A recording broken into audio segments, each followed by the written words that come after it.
Olá, bom, hoje então a gente conversa um pouquinho sobre este livro incrível chamado E Não Sobrou Nenhum, da Agatha Christie. Este livro foi publicado pela primeira vez no comecinho de novembro de 1939. Então, se a gente parar para pensar que a Segunda Guerra Mundial começou alguns meses antes, no comecinho de setembro do mesmo ano, nós temos aí uma autora que não parou de produzir durante aí principalmente os primeiros anos da guerra. Mas ela teve sim bastante problema com relação ao título deste livro, O título foi trocado algumas vezes. Quando o livro saiu em 39, ele tinha este título aqui, Ten Little Niggers. Este título é proveniente de uma cantiga infantil, que provavelmente existia desde sempre, mas existe um registro de 1869. Eu vou deixar o link lá embaixo para um site onde você pode ler na íntegra aí a letra dessa canção infantil. Essa rima dessa musiquinha faz parte da trama deste livro aqui como um todo. Mas logo de cara este livro foi repudiado no mercado literário norte-americano. Então, o título foi trocado para Ten Little Indians, que é proveniente de uma outra rima infantil, que aliás tem uma versão brasileira, com vocês, a Galinha Pintadinha.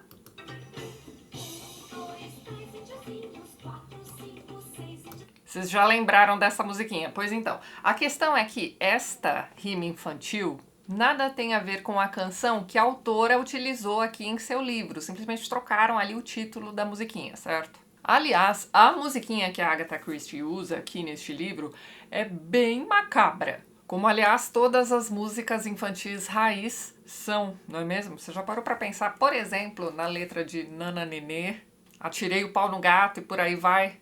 Em 1940, a saída que os editores encontraram foi essa, trocar ali o título da musiquinha pelo título de uma outra música infantil. E a rima ficou assim: 10 índiozinhos saem para jantar, a fome os move. Um deles se engasgou, então sobraram 9. E aí você vai acompanhando na letra dessa musiquinha o que é que aconteceu com cada um desses 10 índiozinhos. A questão é que todos eles vão ficando para trás, certo? Chega um momento, por exemplo, em que você vai ler isso aqui, 3 índiozinhos passeando no zoo, vendo leões e bois. O urso abraçou um, então sobraram 2. Então assim, como eu disse para vocês, essa troca foi feita em 1940 e também não deu muito certo. Depois de um tempo, os editores resolvem trocar os índiozinhos por soldadinhos, mesmo porque existe aqui nessa história um conjuntinho de bibelôs, cada um representando um componente desta musiquinha. E na época também era muito comum aqueles soldadinhos de chumbo. Mas então, para evitarem maiores problemas com o título do livro, eles resolveram então pegar a última frase desta rima infantil, que é And then there were none, e não sobrou nenhum, porque a ideia da musiquinha é essa. Cada um dos componentes vai se perdendo pelo caminho. É mais ou menos aquela história dos 5 patinhos que foram passear. Então a rima passou a ser 10 soldadinhos saem para jantar, a fome os move, um deles se engasgou, então sobraram 9. E assim por diante. E o título em português também foi trocado para E Não Sobrou Nenhum. Pois muito bem, vamos ao livro em si, que é espetacular. Eu já tinha lido, uma meia dúzia de livros da Agatha Christie. Este aqui eu ainda não tinha lido, por que não sei. Ele é considerado por muitos a grande obra-prima da Agatha Christie, Foi publicado em 39, como eu disse para vocês. Nós ainda estávamos ali na era de ouro das novelas de detetive, que engloba ali as décadas de 20 e de 30. Só lembrando que em meados da década de 20, o Conan Doyle ainda trabalhava em seus romances de Sherlock Holmes. A própria Agatha Christie escreve e publica seu primeiro livro em 1920 e não para mais. Aliás, ela se torna um dos grandes nomes da literatura de detetive.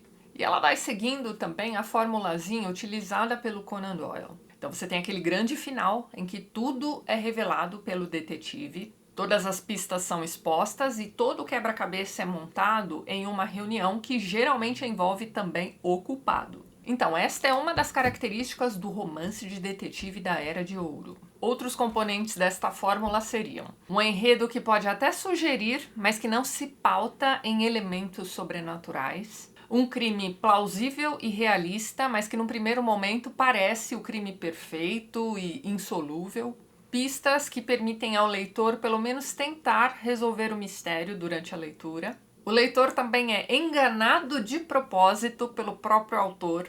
Ele é levado a acreditar que sabe direitinho quem é o assassino, quem foi que matou, como matou. Bom, mas a solução do crime nunca é tão simples assim. Você tem também a presença de personagens criados superficialmente e geralmente bem estereotipados mesmo. Esses estereótipos desses personagens superficiais também vão servir de pistas. Então você vai ter momentos como, por exemplo, sei lá, aquele mordomo que é caladão e misterioso, só pode ser ele o assassino. As próprias descrições dos assassinatos, né, dos crimes cometidos, são bem superficiais também. Nada muito chocante, só o suficiente para caber na trama e servir de objeto de investigação. As vítimas dos assassinatos geralmente são criminosos ou, no mínimo, pessoas de índole duvidosa. Geralmente são pessoas com sérias falhas de caráter, né? A ponto do leitor nunca lamentar a morte dessas personagens. Você tem também a presença de um detetive brilhante que vai solucionar aquele crime dificílimo, né? O crime perfeito, enfim.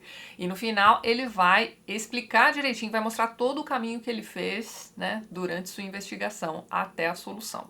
Solução essa que vai sempre amarrar direitinho todas as pontas soltas que ficaram durante a leitura do livro. Mantenha esta lista de componentes de uma boa história de detetive da Era de Ouro, que a gente já vai voltar a ela. E bem, vamos ao enredo do livro. Esta história se passa em uma mansão, em uma ilha deserta, conhecida como Ilha do Soldado. E sim, a ilha também teve seu nome trocado. Essa é uma ilha famosa pra caramba, né? Os donos e frequentadores também toda hora aparecem nas colunas sociais. E ninguém sabe exatamente o que é que acontece por lá, um grande mistério. E a ilha troca de proprietário também toda hora. Então, no momento em que a história se passa, ninguém sabe exatamente quem são os donos da ilha agora. Pode ser um figurão bilionário ou uma estrela de cinema, ninguém sabe. De modo que, quando pessoas comuns começam a receber convites para uma temporada naquela ilha, ninguém recusa. Essas pessoas, para você ter uma ideia, serão convidadas por cartas que supostamente foram escritas por conhecidos. Pessoas que, sei lá, vou dar um exemplo que nem tá aqui no livro. Pessoas que frequentaram a escola com eles quando eles eram crianças, sabe? E mesmo assim, mesmo sem saber ao certo quem são essas pessoas que os estão convidando, eles aceitam. Então repare nesse contexto criado pela autora logo nas primeiras páginas. Você tem essa ilha misteriosa, frequentada por ricos e famosos. Dificilmente um curioso recusaria este convite. Então tá, 8 pessoas serão convidadas. Quem são elas? Nós temos ali o juiz Wargrave, considerado um carrasco, um cara que manipulava o júri para condenar quem ele bem entendia. Você tem também uma moça chamada Vera, que era ali uma governanta que está desempregada no momento. Por quê? Porque talvez ela esteja envolvida no afogamento de um membro da família para a qual ela trabalhava anteriormente. Depois nós temos o Philip Lombard, que é um ex-soldado com fama de mercenário. Aparentemente ele teria abandonado para morrer em meio a uma situação de guerra um grupo de, sei lá, 20 pessoas. Talvez ele tenha trocado as vidas daquelas pessoas pela própria vida. O fato é que ele abandona essas pessoas para morrer mesmo e se safa. Temos também o Sr. Blore, que é um ex-policial corrupto que chega ali à ilha se fazendo passar por uma outra pessoa, né, para ficar de olho naquele grupo.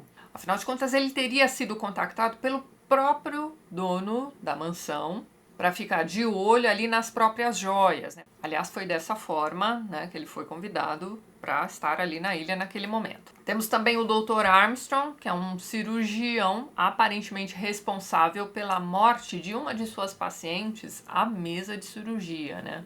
Talvez ele tenha operado aquela moça bêbado. Temos também a senhorita Brent, que é ali uma, vamos dizer, uma senhora toda séria, toda religiosa, mas que no fundo é uma grande bully, né? Ela pratica bullying. Ela inclusive pode ter sido responsável por ter levado uma moça grávida ao suicídio. Temos ali no grupo também o General MacArthur, que aparentemente foi o responsável pela morte de um soldado, né? Quando ele descobre que aquele soldado era amante de sua própria esposa, ele vai mandá-lo para uma missão em uma batalha X ali que ele já sabia que estaria perdida. Então ele manda esse rapaz de propósito para essa batalha e esse rapaz acaba morrendo mesmo. E o último componente convidado deste grupo é um rapaz chamado Anthony Marston. Ele é um ricaço, jovem, bonitão, que teria sido responsável pelo atropelamento e morte de crianças. Isso tudo em um acidente. Mas a questão aqui a respeito desse rapaz é que ele meio que coloca a culpa nas crianças mesmo. Então tá, já temos 8 componentes. Os 2 últimos componentes deste grupo são ali os caseiros daquela mansão. Né? Nós temos aqui um casal de caseiros. Então, aparentemente, eles foram responsáveis pela morte da senhorinha para quem eles trabalhavam anteriormente. E tudo isso sobre os supostos crimes cometidos aí por este grupo de 10 pessoas que estão literalmente ilhados, porque veja bem, assim que eles chegam à ilha, eles ficam sabendo que outros barcos só passarão por aquela ilha, sei lá, uma semana depois ou 10 dias depois. Aparentemente, eles estão isolados naquela ilha, certo? E esse grupo é composto só de gente boa, vocês viram? Tudo isso será revelado sobre eles logo no começo do livro, na primeira noite que eles passam ali na Ilha do Soldado. O caseiro, que na verdade é o mordomo da mansão, foi incumbido de tocar um disco de vinil, né? Assim que todos eles estivessem reunidos na sala de estar naquela noite. E o que é que eles vão ouvir deste disco? Uma voz misteriosa que vai contar sobre cada um dos supostos crimes que essas pessoas teriam cometido. O curioso aqui é que cada um deles vai se sentir altamente ultrajado com aquilo tudo. Afinal de contas, eram crimes perfeitos, né? Nada poderia ser provado contra eles. Tanto é que todos eles foram inocentados. Mas nós temos dentre esses 10 personagens apenas um que vai assumir sua culpa, que é lá o Philip Lombard, né? Aquele soldado que teria abandonado pessoas ali para morrer, enfim, salvar a própria pele. Ele vai admitir, vai dizer que, olha, se eu tivesse ficado ali, eu também teria sido morto, né? Então... Mas a questão aqui é que ele é o único personagem que não vai se eximir de culpa. E os outros? Os outros foram caluniados, eles não admitem.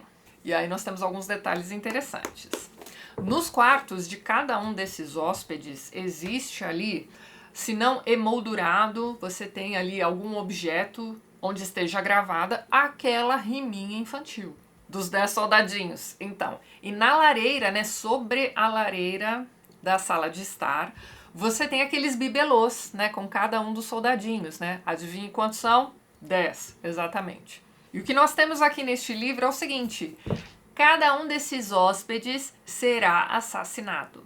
E eles serão assassinados conforme o descrito em cada uma das estrofes da musiquinha. E assim que o corpo é descoberto pelos demais componentes do grupo, um daqueles soldadinhos, né, ali sobre a lareira, vai desaparecer até não sobrar nenhum. Agora, voltando àquela nossa lista, né, de componentes das boas histórias de detetives, né, da Era de Ouro, vamos tentar encaixar tudo aquilo aqui neste livro. Então, não há elemento sobrenatural nesta história. Alguém está matando aquelas pessoas. E como só temos 10 pessoas na mansão, naquela ilha deserta, o assassino só pode ser um deles. O crime é aparentemente insolúvel mesmo, então você só vai descobrir a solução do crime no finalzinho do livro. Aqui nas últimas páginas nós temos uma carta do assassino confessando tudo aquilo que ele fez. O livro é repleto de pistas que o leitor pode acompanhar. E aqui também nós temos todas as vítimas da história como criminosos. Mas nós temos um daqueles componentes que não está presente aqui neste livro. Nós não temos aqui um detetive brilhante, nós não temos um Poirot, uma Miss Marple. Talvez possamos dizer que nós mesmos somos os detetives aqui desta história. Não exatamente brilhantes, não é mesmo? Mas quando eles entendem aqui na história que o assassino é de certa forma ali um grande justiceiro, que está fazendo o que a justiça mesmo não fez, né, já que todos eles foram inocentados, o que nós temos aqui na verdade é um grupo de cidadãos que estão acima da lei. Quando eles se dão conta de que um por um, todos eles vão morrer ali, eles vão começar a relembrar seus crimes. Então a culpa vai remoendo ali cada um daqueles personagens. É nesses momentos em que o leitor entra em contato com esses flashbacks que a gente vai entender direitinho o que foi que cada um fez. E é isso. O que você tem aqui é praticamente a história de detetive perfeita. E, o que é curioso, né? Sem detetive. Eu duvido muito que alguém que tenha lido este livro pela primeira vez já tenha matado logo de cara quem é o culpado aqui da história toda. E tem uma questão aqui neste livro que é bem interessante, que é ali a construção do medo, que é toda diferentona. Então, por exemplo, a mansão, ao contrário das histórias de detetive da Era de Ouro em geral, não era uma construção antiga, sombria, cheia de tapeçarias, passagens secretas, cômodos escondidos, nada disso. Na página 185 desta edição, nós temos uma descrição dessa casa, olha só. A casa foi facilmente revistada. Começaram pelos anexos, depois voltaram a atenção para o interior propriamente dito. Em seu trabalho de busca, contaram com o auxílio da fita métrica de Mrs. Rogers, descoberta no armário de cozinha. Mrs. Rogers era a esposa do mordomo. Tudo era simples, direto e honesto. Uma construção moderna, sem esconderijos. Então é isso, era uma construção moderna, espaçosa. Não dava para um assassino se esgueirar pelas sombras, por exemplo. E outro detalhe interessante a respeito dessa história é que nós não estamos falando apenas de um assassino. Todos eles eram assassinos. Então, quando o primeiro corpo é descoberto, eles passam a desconfiar dos demais. Não exatamente como nas outras histórias de detetives, porque veja bem, aqui eles vão desconfiar dos outros com fundamento, já que todos ali sabem que os demais são responsáveis por mortes. Para pensar. Aqui, esses personagens vão ter medo da própria sombra, praticamente. Aquela coisa do se eu não matar fulano primeiro, ele vai me matar, é elevado ao quadrado aqui.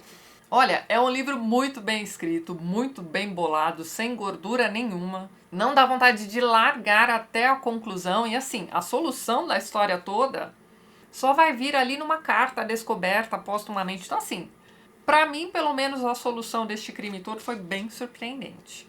Eu achei genial esse assassino usar ali os meios encontrados em uma rima infantil para matar cada uma de suas vítimas. Vocês lembram do abraço do urso? Olha só, 3 soldadinhos passeando no zoológico, vendo leões e bois. O urso abraçou um e então sobraram 2. Até o abraço do urso aparece, de certa forma, aqui nessa história.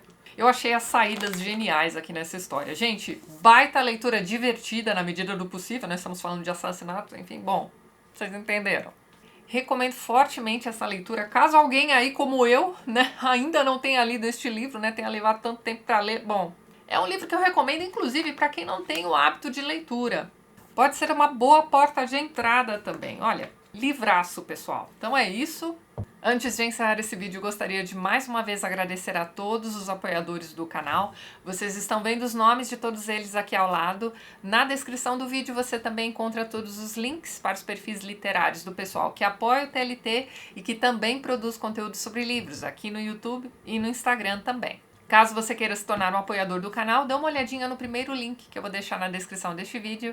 E é isso então. Nos vemos nos próximos vídeos do canal. Um beijo grande e até mais.